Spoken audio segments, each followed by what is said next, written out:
Bismillahirrahmanirrahim. Perkenalkan, nama saya Paula Laina dari kelas IPSC dengan NIM 208210064.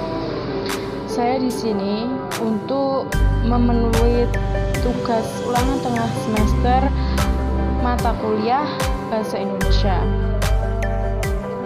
Saya akan mencoba menjelaskan sejarah awal bahasa Indonesia. Apa sih bahasa Indonesia itu? Apa sih manfaat kita mempelajari bahasa Indonesia? Itu bahasa Indonesia.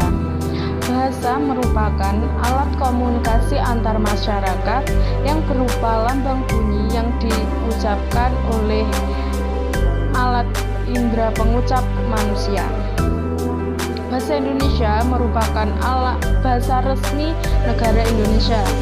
Bahasa Indonesia juga merupakan suatu bahasa nasional yang tercantum dalam Sumpah Pemuda. Selain pengertian di atas, saya akan mencoba menjelaskan apa sih manfaat kita mempelajari bahasa Indonesia. Yang pertama, menumbuhkan rasa cinta tanah air.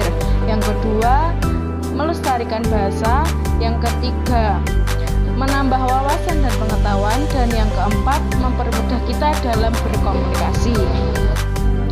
Setelah saya menjelaskan pengertian dan manfaat dari mempelajari bahasa Indonesia, di sini saya akan mencoba menjelaskan sejarah singkat berdirinya bahasa Indonesia.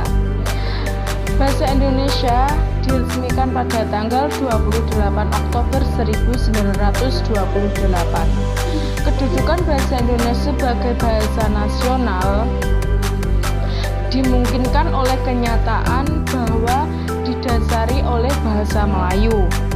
Bahasa Melayu awalnya diambil dari nama kerajaan di daerah Jambi yang akhirnya ditaklukkan oleh kerajaan Sriwijaya. Pada abad ke-15, kerajaan Malaka menjadi pusat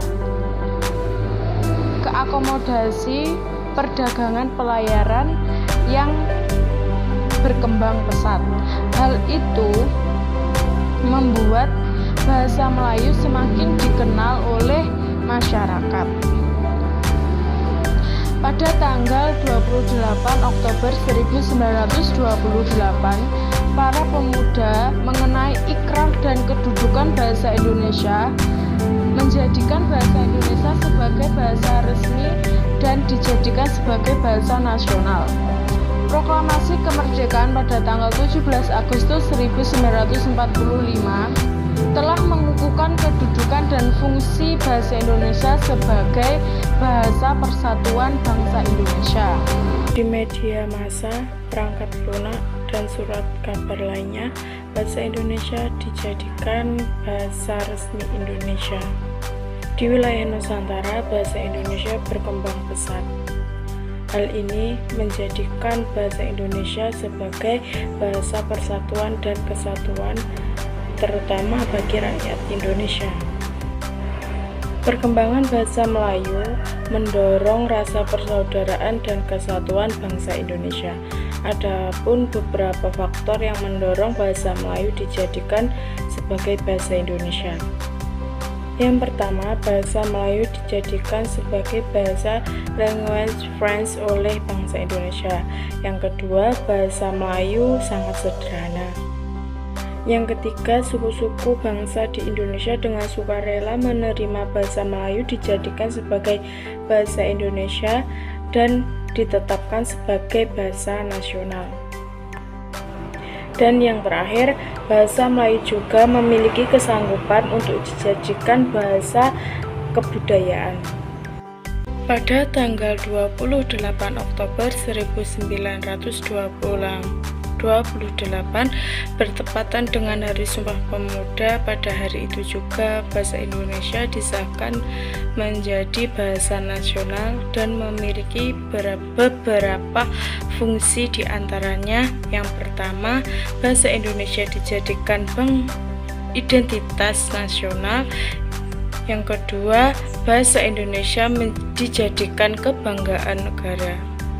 Yang ketiga, bahasa Indonesia dijadikan sebagai alat komunikasi yang Dan yang terakhir, bahasa Indonesia dijadikan sebagai bahasa persatuan perbedaan di Indonesia. Sekian, mungkin hanya itu yang bisa saya sampaikan. Kurang lebihnya mohon maaf. Wassalamualaikum warahmatullahi wabarakatuh.